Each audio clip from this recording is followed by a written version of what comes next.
Bienvenue. Plongeons ensemble dans les rues embrumées de Londres victorien, là où, derrière les façades respectables, se cache une noirceur indicible. Aujourd'hui, on mène l'enquête sur une affaire vraiment étrange, celle d'un médecin respectable et d'un monstre qui semble détenir la clé de ses plus sombres secrets. Tout commence avec un certain monsieur Utterson. C'est notre protagoniste, un notaire londonien, un homme respectable, plutôt austère.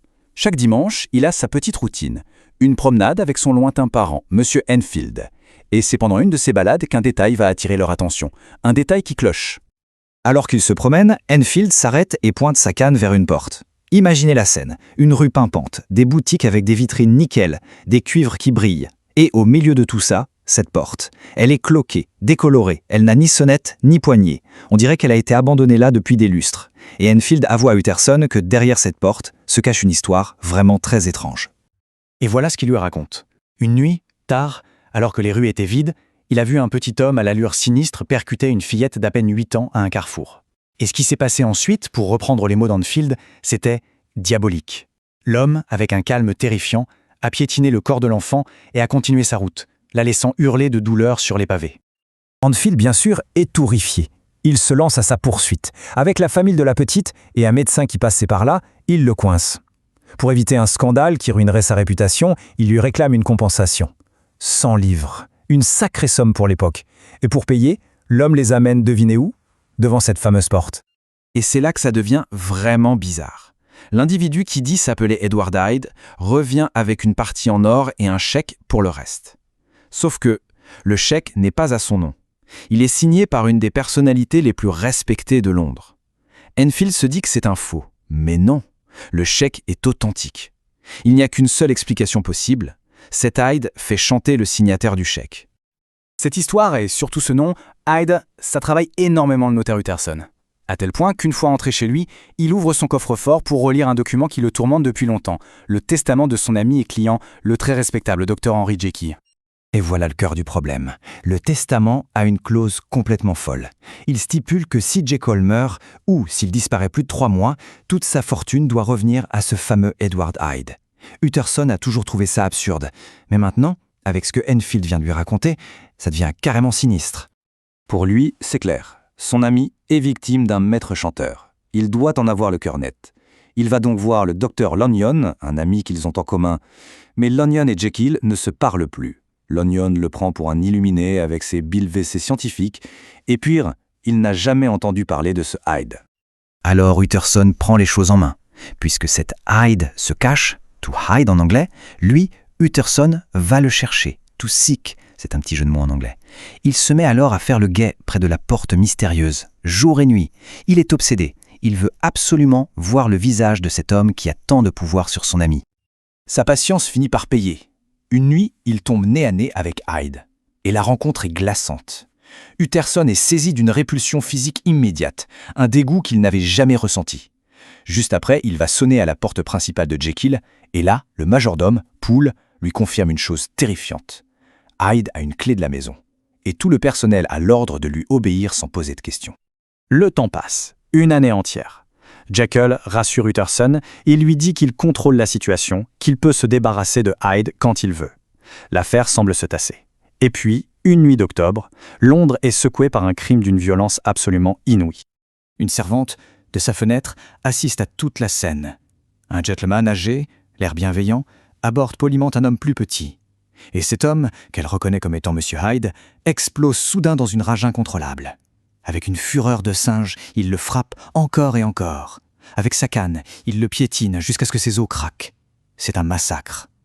Et sur le corps de la victime, un certain Sir Danvers Carew, on trouve une enveloppe, adressée à Monsieur Utterson.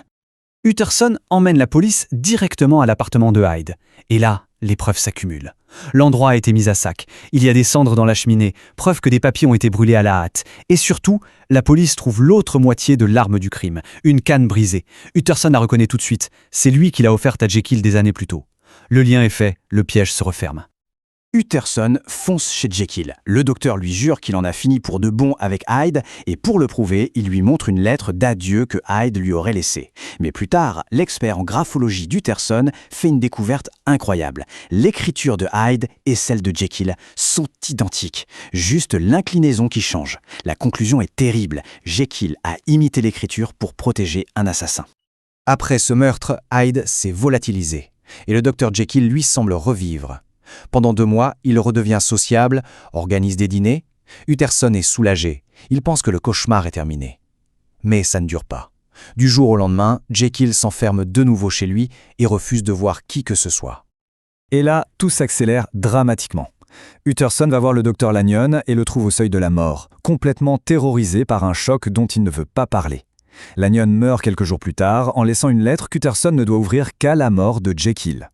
Puis, pendant une promenade, Utterson et Enfield voient Jekyll à sa fenêtre. Ils échangent quelques mots, un sourire, puis, d'un coup, son visage se tord dans une expression d'horreur absolue et la fenêtre se referme violemment. Le point de non-retour est atteint une nuit, quand Poole, le majordome, débarque chez Utterson, blanc comme un linge. Ça fait des jours que son maître est barricadé dans son laboratoire. Mais la voix qu'il entend derrière la porte, ce n'est pas la voix du docteur Jekyll. Poole est persuadé d'une chose. Son maître a été assassiné. Utterson et Poole retournent ensemble à la maison. Ils appellent, ils supplient, rien. La seule solution, c'est de forcer le passage. Ils attrapent une hache et défoncent la porte du laboratoire. À l'intérieur, par terre, ils découvrent le corps sans vie d'Edward Hyde. Il porte les vêtements de Jekyll, bien trop grands pour lui. Il s'est suicidé avec du poison. Mais du docteur Jekyll, aucune trace. Il a disparu.